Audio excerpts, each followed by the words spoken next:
Hello, maybe a slight technical glitch there, but welcome. We are back. This is episode 2 of Terra Mystica Tuesday League Division 1 turn-based. Yesterday, we started the season by talking about the new wonderful mechanic of fast auction. So if you haven't seen episode 1, definitely recommend going back and starting there. But today, I don't normally do these streams every single day. There will normally be a few days between streams, but in the last 24 hours, in the 3 games where I submitted my auction values, my opponents did as well. And so we now have 3 of the games where the fast auction results have been revealed. We've seen everybody's bids, and we have factions assigned. So definitely recommend going back and watching yesterday's episode if you didn't. Maybe you could then come back and watch the VOD, or you can stick around for the stream if you're here live.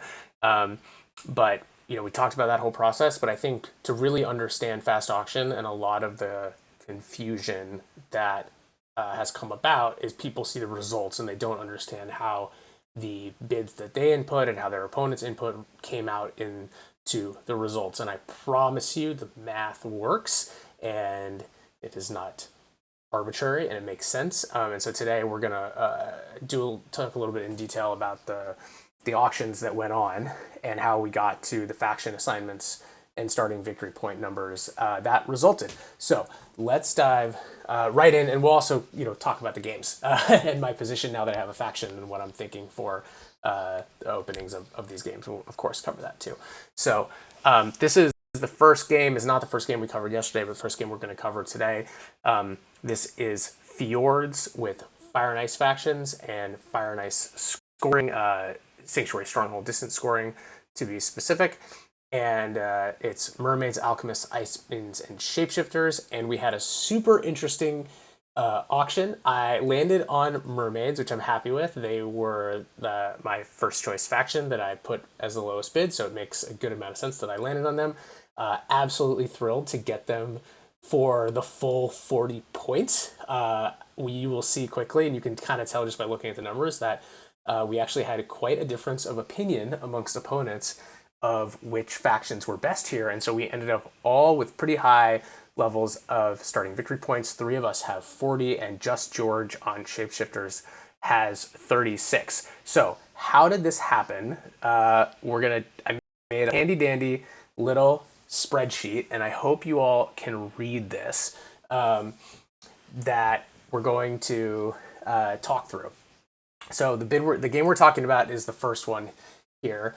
And so if you look at, and this is one of the biggest things that confuses people about fast auction, is that if you look at the, what I would call the raw bids, the original numbers that people put in, they don't necessarily mean a lot. And also remember, these are the opposite numbers that I plugged in, because I was plugging how many points I was paying. And so this was the bid is the opposite number, which adds an extra layer of confusion. I disagree with how that is approached, but it is what it is. But so I entered, 40 for Mermaids, which is why they're saying my bid for the Mermaids was 0 here. So that's a little bit confusing. But what really matters is you take these numbers, and these raw numbers don't mean a ton. But the way that the auction actually treats them is this transformation that I put over here on the right. And so if you look at my bids of Mermaids 0, Alchemists 6, Shapeshifters 14, and Ice Maidens 33, what that really means is that I had Mermaids ranked as the best faction. I had them 6 points better than the Alchemists, who I then had 8 points better than the Shapeshifters, who I had 19 points better than the Ice Maidens. And if you do this translation for everybody's bids, you get these chains with the gaps in between. And this is the easiest way to look at it and understand how the auction actually resulted in what it did. And in this case, it's actually quite simple, because we had 3 different factions that were chosen as people's best rated faction. And so since I was the only one who had Mermaids as the best faction, I got Mermaids. And Barnawal was the only one who had Ice Maidens, and so he got Ice Maidens. And then George and Mellison both had shapeshifters. And so they, the auction basically had them bid against each other, bid down shapeshifters until one of them was willing to shift. And so when shapeshifters got to be 4 points more expensive than any other faction, Malison was willing, because his gap here between shapeshifters and alchemists was only 3, he was willing to jump to alchemists, and so he jumped on them at 40, and so that's how we end up with me at 40, George shapeshifters at 36, Malison and Barnwell with their respective factions at 40, and the rest of these bids down here didn't even matter. And this is because this is one of the benefits of fast auction is everyone has to evaluate the auction in their own vacuum, and they can't really understand anybody else's preferences. When you do a slow auction, you see someone bid on a faction, you know they think that faction is good. And so in this case, the fact that we all had different preferences, we can't play off each other, and we'll see who's right? Like, I'm the only one who thought mermaids were the best faction. In fact, Mellison thought they were the worst faction. Barnwell's the only one who thought Icebanes were the best faction, and in fact, everyone else thought they were either fourth or third. Shapeshifters were a little bit more universally liked, although Barnwell had them as his least preferred faction. So this one is just kind of really up in the air. And everyone got a faction that they thought were good, and everyone should be happy with the results. And so these are the factions and the values that we're going to play. And so this is a really, actually a pretty simple fast auction that went through. But if you're ever looking at the numbers and you can't understand what happened, I would recommend making a little table like this, and it's much easier to see how we got to it. So now, going back to the game. So I am on mermaids, so we will now talk about how I'm going to think about playing this game as mermaids. I think mermaids are in a decent setup here. As we talked about on the stream yesterday, we've got dwelling scoring, a couple early water events, which are nice for them. Medium amount of coins in the game, which is always an important thing for mermaids, do have the all-important ship scoring tile and some pretty good placements. So we started with dwelling placements, nothing unexpected here. Barnwell did go for, I think I mentioned yesterday, Ice Maiden's second dwelling being like the one wild card, and he went and it actually just placed his first dwelling straight on G4. He did take Air 2, which is a little bit sad because it means that he might be angling for double dig. So what the alchemists do with their pass tile here, I think, is going to be really interesting. I would love it if either alchemists or shapeshifters took worker power, because then I will be able to take ship scoring and ensure myself double dig. If both of the power tiles are still there, I will take worker power, but then most likely I would guess Barnwell will take double dig, take ship scoring for the power and take double dig. So that's a little bit of a sad development. And when he takes double dig, wouldn't shock me if I lose F3, which is definitely sad. But not the end of the world. I can then think about whether I try to take a priest and advance my shipping to do a little bit of building out, or if I maybe just take single dig. But pretty good starting positions, and obviously I like getting them at 40 points. So it'll be an interesting game. I do have to place my second dwelling here. I said this yesterday. I think I'm going to go with G6, especially since I expect Icebanes to place their second one here on E8. If that wasn't going to be the case, then maybe you can try to go through the middle as mermaids here. But I think G6, which gives shipping access ultimately potentially down to I5, and also I can just claim F5 and then have a decent shot at a town here right in the middle, and just places to get a ton of leech are also really good. So that's what I'm going to do. There's a live move on a turn-based stream, and we will see how this game progresses. Let's move on to the next one. So this is the one, we will come back to this game. This is the one game that I didn't do the fast auction for yesterday, so I saved it for today. We will do it at the end. We now have all 4 factions. We've got another yellow, blue, gray, black matchup, but we're going to come back to this one after we do all the results.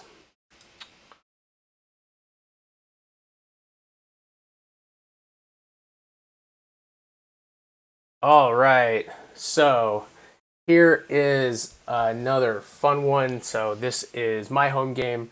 Fire and Ice map, Fire and Ice factions, no Fire and Ice scoring. And this one, we have a bit of a different situation where we actually had some significant points taken on the fast auction. And so let's again jump over to our fun spreadsheet. So this is this second game here on the spreadsheet. And you can see again, looking at the relative, taking the raw bids, don't mean a heck of a lot in the grand scheme of things. Translate them into the relative bids, and this is where we start to see some interesting things happen. So unlike the last game where we had wildly different preferences as to the ordering of the factions, in this game, 3 of the 4 of us thought Ice Maidens were the best faction, and those same 3 thought Witches were the second best faction, and the one person who didn't just had those 2 flipped. And then everyone had Giants and Dragon Lords as the third and the 4th best faction. So this is why we end up with the result that we've got 2 factions who ended up having to be bid down quite a bit, and then the other 2 factions end up at 40. And specifically, if we look at, sort of why did we get the results, the exact results that we got. So, right, so I bid on Ice Maidens. Other folks also liked Ice Maidens, and so they started bidding on Ice Maidens. Red Alert would have effectively bid immediately on Witches. And so Ice Maidens are going to get bid down until someone is willing to jump to Witches, which actually in my case would have been the first one, pretty close, but Red Alert's going to jump right back on Witches. And all of these are going to basically keep getting bid down until we hit a point where someone is willing to jump off of either Ice Maidens or Witches. So at this point, we have to look at the gaps between folks' bids on these factions and the next row, right? And so Mellison would have actually probably been the first one because his gap between Ice Maidens and Giants is only 14 points, whereas everyone else is I'm at 25, Barnwell's at 20, and Red Alert is also at 20. And so he was willing to jump over to Giants, and then as soon as the gap got to 20, Barnwell was willing to jump over onto Dragon Lords, and since they had Giants and Dragon Lords as different third factions, they were able to get those and be happy with the gaps that they got, right? And so, look at Barnwell. He's got Dragon Lords for 40, which is more than 20 points more than Ice Maidens, right? It's 21 points, so that's why the gap ends up here at 21. And same with Witches. It's the 18-point gap is a similar situation. So that's kind of how we ended up on these factions. But because everyone agreed on what the best 2 factions were, the fast auction bids all of those down until someone is willing to jump to their third best faction. And in this case, 2 people had to jump to their third best faction, and they got those factions at 40. So normally an auction like this would have taken days, literally, maybe over a week, because everyone's going to be bid Ice Maidens, bid Witches, bid Ice Maidens, bid Witches, bid Ice Maidens, bid Ice Maidens, right? And it would have taken forever to do all of these bids to go back and forth until we finally got down through, a total of almost 40 points worth of bids, which is basically, if everyone goes one step at a time, like 40 moves before someone's willing to jump over. That's a long time. A lot of efficiency that fast auction saved us here. So super happy with that. And also, of course, everyone knows I love Ice Maidens. I had them as a little bit more valuable than my opponents did, right? So I had them 25 points ahead of the third and the fourth factions, whereas Nelson only had 14 and Barnwell had 20. So that's why I was willing to pay the most for Ice Maidens. So I got Ice Maidens. I do have a 21-point gap, which is nothing to sneeze at. So we'll see if I can overcome that. But happy to be playing them in this game. We've already, in this game, also had some dwelling placements and some super interesting developments here. So the most notably, which I did mention on the stream yesterday, is Barnwell did go ahead and decide to place a dwelling on G4 instead of on D6. but he did not induce anyone to come join him down here. So he placed both of his, and then the Giants placed their second. And the thing that's interesting is, so Mellison placed his first dwelling here on G7, which then meant that once Barnwell went down here to G4, Mellison didn't have any incentive to go to G5, because now D7 for him is actually great, because he's pretty likely to get E3 and be able to get out, which is always the what you're really looking for as Giants. So I know we haven't even actually had a move yet in this game, and I already am pretty envious of Mellison's position due to this move by Dragon Lords. I then had to think of, what did I want to put my second dwelling down here on H4 instead of doing both dwellings up here, but I figured being up here and getting more leech was more valuable, and also, just leave the Dragon Lords alone down there, and that'll be totally fine. I also think he's going to want to now expand over here, which will give me even more leech, make him cut off the witches and the giants a little bit. So I think all of that put together made D8 as my second dwelling a slightly better situation. The other piece of it, obviously, as I discussed yesterday, is a big part of this is banking on myself getting double dig. I took Air 2 as the Ice Maidens with my opening favor tile, so similar to what we were just discussing last game with Barnwell.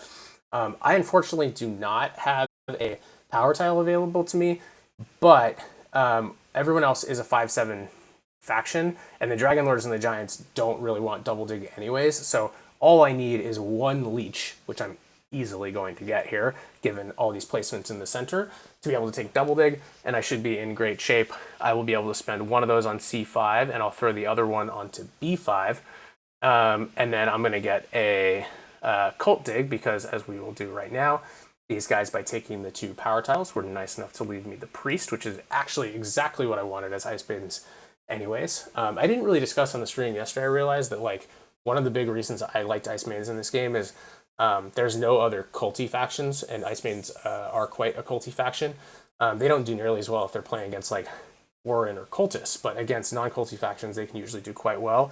And so getting a first priest to a cult to get rewards in both of the first 2 rounds is a really nice start, especially since combine it with double dig, and I'll have 2 dwellings that I'll be able to build in the first couple rounds off these spades. I'll be able to build 2 temples, and then have a really nice setup to build a bunch of dwellings in round 3 and round 4 once I'm able to advance my digs, because once I'm on B5, I've got 3 single digs in a row right here across the top, and same over here, 3, actually even 4 single digs. Just have to get a bridge or a ship to get up here to this northeastern continent.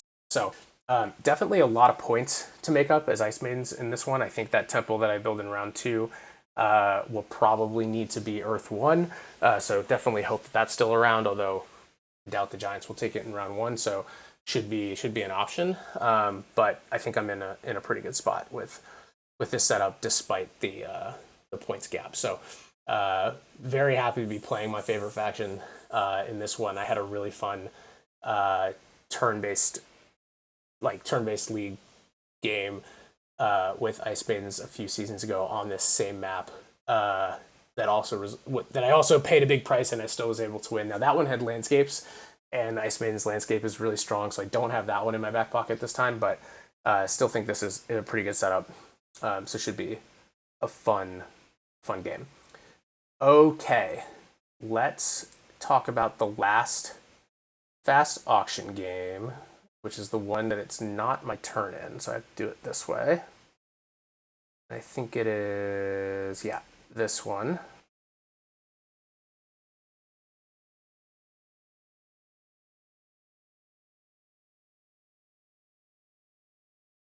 Okay.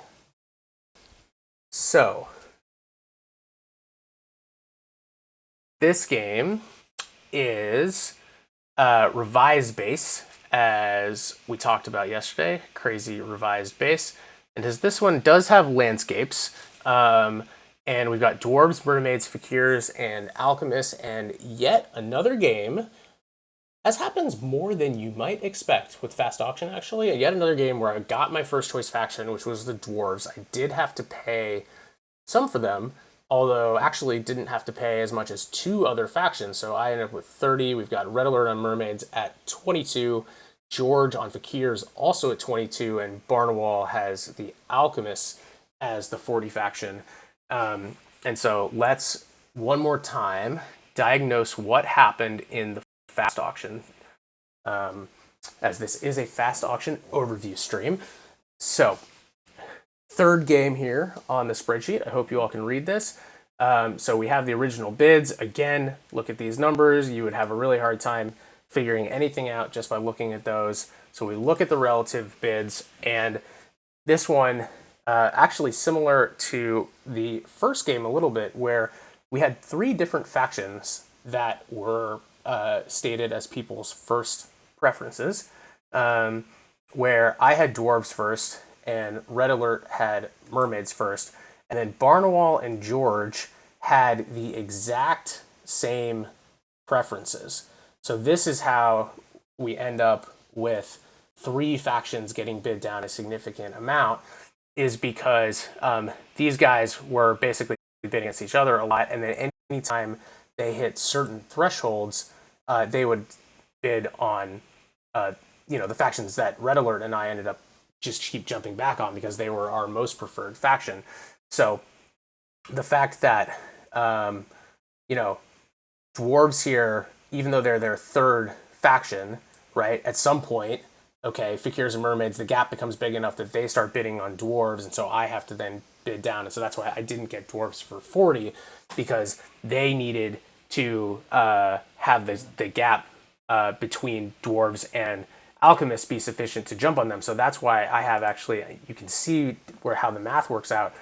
I had to go down on dwarves to 30 because Barnwall's difference between dwarves and alchemists was 9. So as soon as this gap was 10, and I'm at 30 versus alchemist to 40, that's when he was willing to jump on alchemists at 40. And same with the reason that Fakirs and Mermaids are down at 22 is because the difference between difference for Barnwall on sort of the full run here is 8 plus 9 plus 0. He had Fakirs and Mermaids actually as equal in his mind, is 17. And so this difference is 18, 22 versus 40. So that's also when he was willing to jump on Alchemist, right? Because for someone to jump on their 4th choice faction, as happened in this case for Barnwall, he has to prefer that 4th choice faction to every other faction by the amounts stated. So by jumping here at 40, he was willing to do this because he had alchemists as 9 points worse than dwarves, who were currently 10 points more expensive.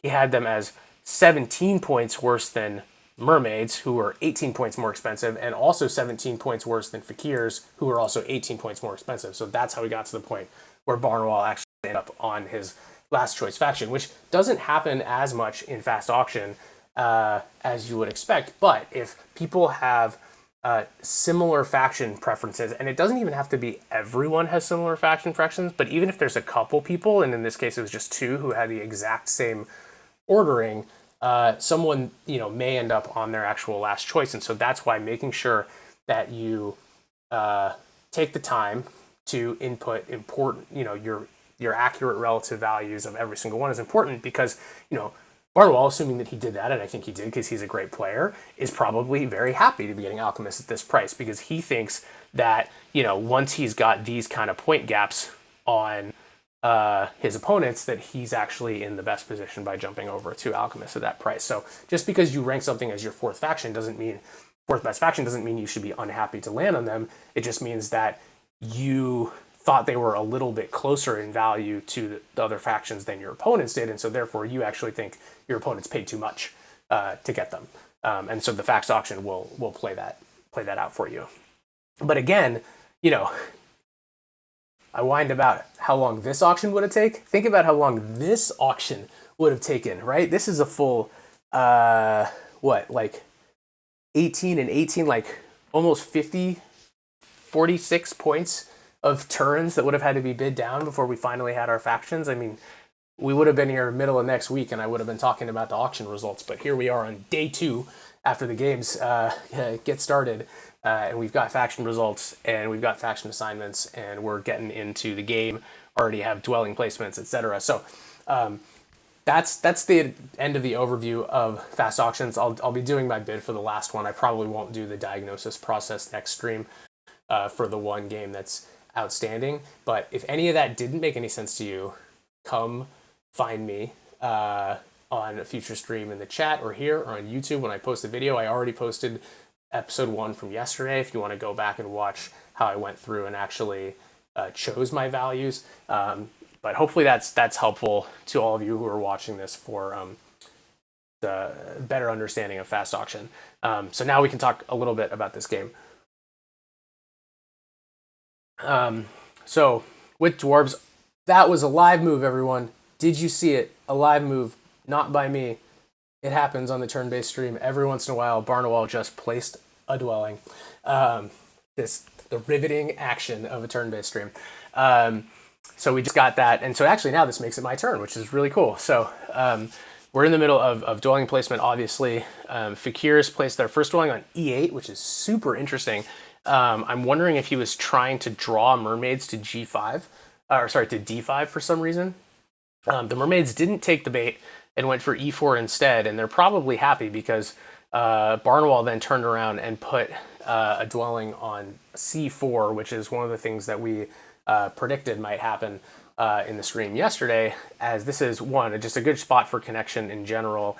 F3 is an extremely overrated spot for black on this map. In fact, I think it's kind of a trap many times. And then he did go and put his second one on E10, which is a little interesting. I probably would have been on G5 if I were Alchemist, but it's not a huge difference. It does enable him to get more leech as dwarves will go further north. So I did obviously place my first one on F6. Still happy with that placement. And I'm going to go ahead and put my second one here on F4. These are pretty standard spots for dwarves. Even without Alchemist on F3, I don't see any reason to deviate from F4 here. Mermaids may still come to D5, and if they come to E7, then I get a neighbor that way. Otherwise, I think Fakir's second dwelling is probably going on E5, which give me a neighbor that way. And even if I don't get a neighbor because they place elsewhere, this is going to look like a pretty scattered game. And I have one neighbor secured, which in a scattered game can actually be an advantage in and of itself. So, again, pretty happy with dwarves here. I think they're in a pretty good spot in what's a relatively low-scoring setup.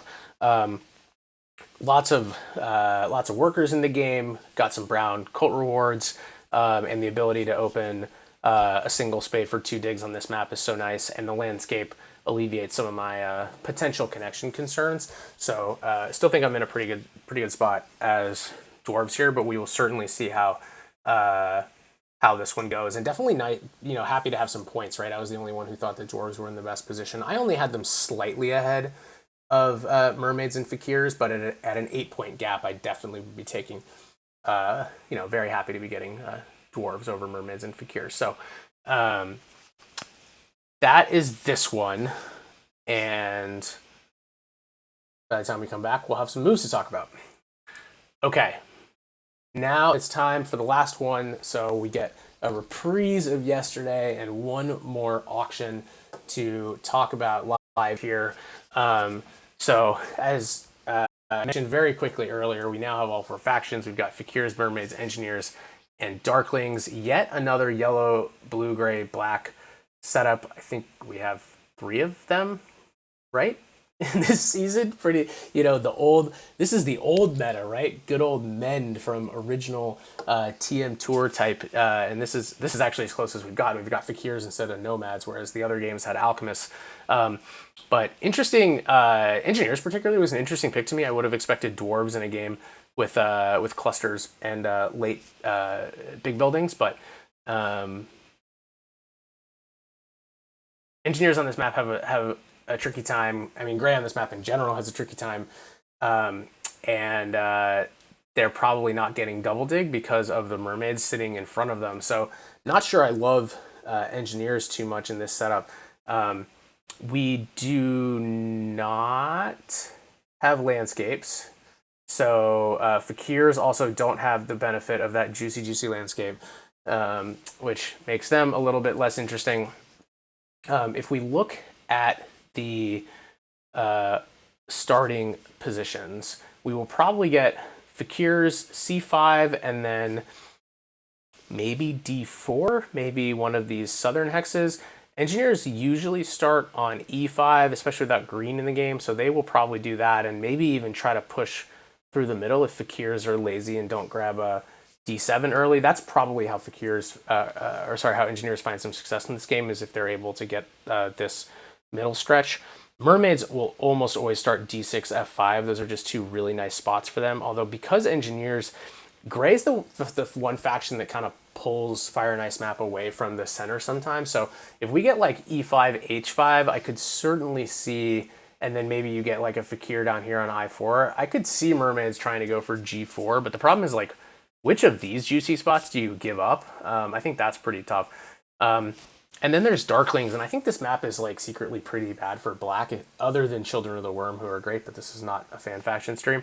But you know, they will still probably start on E3, but it's tricky because like they're probably not getting a town there. And then black's second dwelling usually goes on D5 in the intent of kind of coming up over here, or maybe H8 if the engineers happen to start on G8, but I think that's pretty unlikely. Or maybe sometimes you'll get Darkling starting in the south here. I5 is pretty dangerous, especially with Mermaids placing after you, so I don't think they can do that and risk Mermaids going to H6 and just completely eating that. But they could potentially start on H3, especially if there are some other southern placements ahead of time. But the ordering here is bad. I think Darklings are not, even though they're a good faction, I don't think this is a great setup for them. So I think my ordering here is Mermaids and then Fakirs and then, I think it's close between Engineers and Darklings for the last two slots. But so as we did yesterday, if we think Mermaids are the best faction, let's set them to 40, and then let's look at the past tiles. We didn't really do that really quickly. So Darklings probably take the big building tile. They could take the spade and hope for the workers action. That's a little risky because the Fakirs may also want the workers action. Although with dwelling scoring in the first round, double temple is a little less interesting than it typically is for Fakirs. Double temple is my favorite opening with Fakirs most of the time, but with a dwelling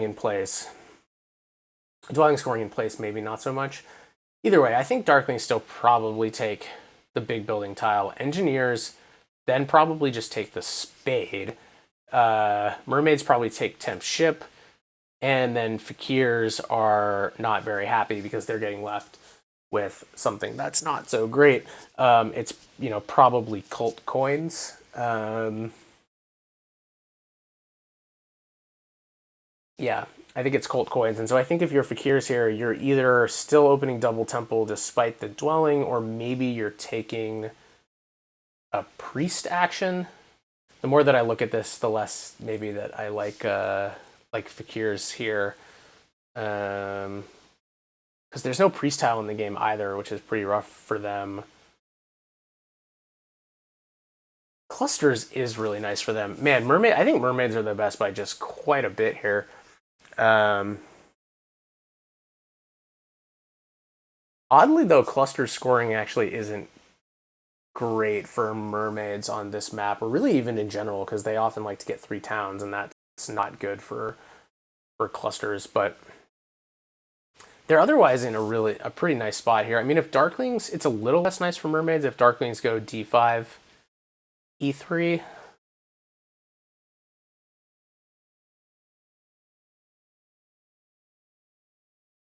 Maybe Engineers are actually better than I realized. An engineer that starts E5 is able to get the spade and spade E4, and then also starts on H5 and is able to grab G5, G6, or even G5, E2. That's really not so bad. You'll get some neighbors that way. You'll probably get an F5 neighbor and maybe an I4 neighbor. Mermaids on D6, well, they'll probably have the Darklings E3 as a neighbor. Your engineers and you start with the spade, though. What are you opening? Just like temple dwelling? That's pretty ugly.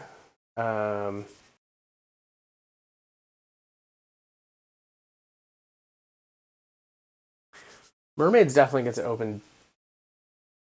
How many? Yeah, I mean, the thing with mermaids is if they get temp ship, they could open with a dwelling rush.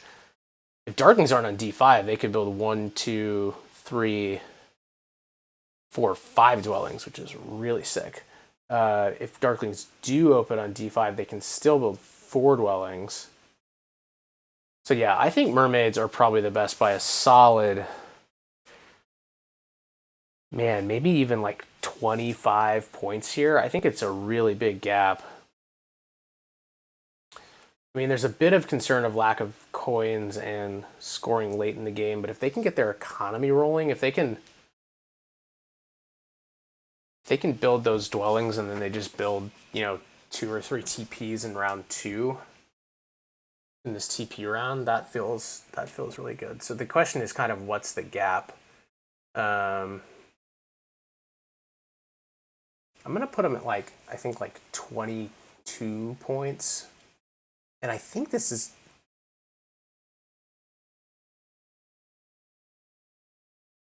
I really can't decide who's second.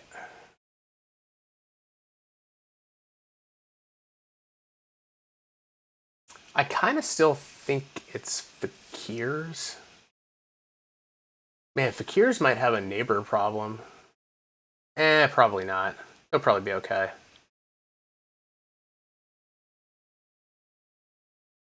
Because they have so Fakir's. I'm thinking Fakirs could easily, if they were in 4th seat, they could easily end up without a neighbor because they're not going to have a neighbor on C5 because we don't have any of these colors in the game, but you obviously still want to start there. But you can throw your first dwelling on C5 and then wait and see where everyone else places. And basically, Darklings are going to place on one of these, H8, I5, D5, and so you can just place your second dwelling next to them regardless. I guess they could go H3 and you might have to go G2, but the starting dwelling is pretty gross because this is also no cults. None of these factions are culty whatsoever. I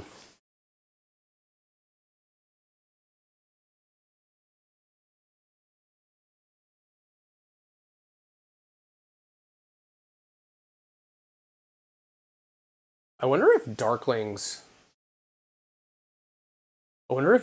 would take temp ship. If Darklings started on D5. So here's how the mermaids get screwed. I think it's unlikely. And it's not even really screwed them. But if the Darklings start on D5 and take temp ship, then the engineers could be like, ooh, if I take ship scoring, I get double dig. And so if that happens, then the mermaids don't get double dig. But that's still okay as the mermaids because then you just open temple 2 dwellings because you get the spade tile. And that's a totally fine. You just do F5 to D9 and that's totally fine too. So more likely, I think if the Darklings take temp ship, engineers still go ahead and just take the spade and then mermaids just have to do it with ship scoring, but they still get double dig, which is fine. Darklings, the more that I look at this, I think that if I were playing Darklings, I would take temp ship and I think I'd start on D5. All I need is a worker's action and I can build temple 2 dwellings, B3, C2, and I'm set up to build another dwelling, A3, next round. Now, the issue is neighbors. You probably have a neighbor on E3, but nothing else. So you have to build your dwelling, which you want to become a sanctuary, in a bad spot, but that's probably just the price you gotta pay. I still don't think it makes Darklings good, but it makes them feel like, oh, at least there's a plan there. I think the answer is I want to be mermaids, which is funny because I feel like in general I'm bad with mermaids, and I'm particularly bad with mermaids on this map, but this game really screams for it, I think. or at the very least, like, let's put a 22-point gap in there, and if I don't end on them, then at least someone had to pay a big price. I think the rest of these factions are actually pretty close. I kind of think I like Engineers second best, oddly enough, because at least they have some territory, not having any neighbors. So I think, let's not do 22, let's do 18. So we'll put Engineers at 22. And then I think we're going to do Fakirs a couple points behind them, and Darkling is going to be my last faction, which is really wild. Part of it is I just don't really want to play Darklings here. So let's put Fakirs like 3 points behind Engineers, and then we'll go another like 2 points, 3 points for Darklings. So there's the bids. I think that feels pretty good. I think there's a pretty good chance I end up on Mermaids here just because of how big of a gap I put, and if I don't end up on them, I think it's quite likely I'll end up on Engineers, and that's totally fine.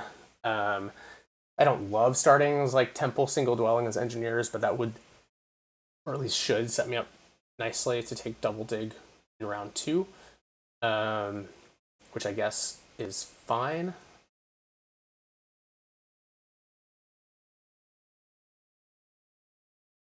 Oh, so one thing about Engineers is Engineers with the spade tile may actually pass first, which I also don't really like. Maybe I try to take a Priest. What do you guys think about Water 2 Engineers here? I'm getting ahead of myself. Let's see what happens with this auction. I think we leave the bids. I'm gonna hit confirm, and next time we will see what happened in this one, and we'll obviously keep going with all the games. So as I said earlier, I won't be doing streams every day, but given the fast auction, we had major events to report on right away. So we did 2 in a row. It'll now be a gap. I'm actually going out of town for the weekend anyways. So we'll be back early next week. I'm sure at that point all the games will be well into round 1, maybe even round 2, and we'll see how things are progressing and how many of my various prognostications about what people were going to do are wrong, because that's usually what happens in Terra Mystica anyways. It's very hard to predict, and if you can even get like half of it right, then you're usually doing pretty well. So until then, everyone, I know it's only Thursday, but have a great weekend, and we will see you soon on TMTL Turn-Based League, and also Premier League, by the way, on Tuesdays. I'll be back next Tuesday. Not a great showing in my first match this past Tuesday, but hopefully we can improve on that as well. All right, see y'all until then.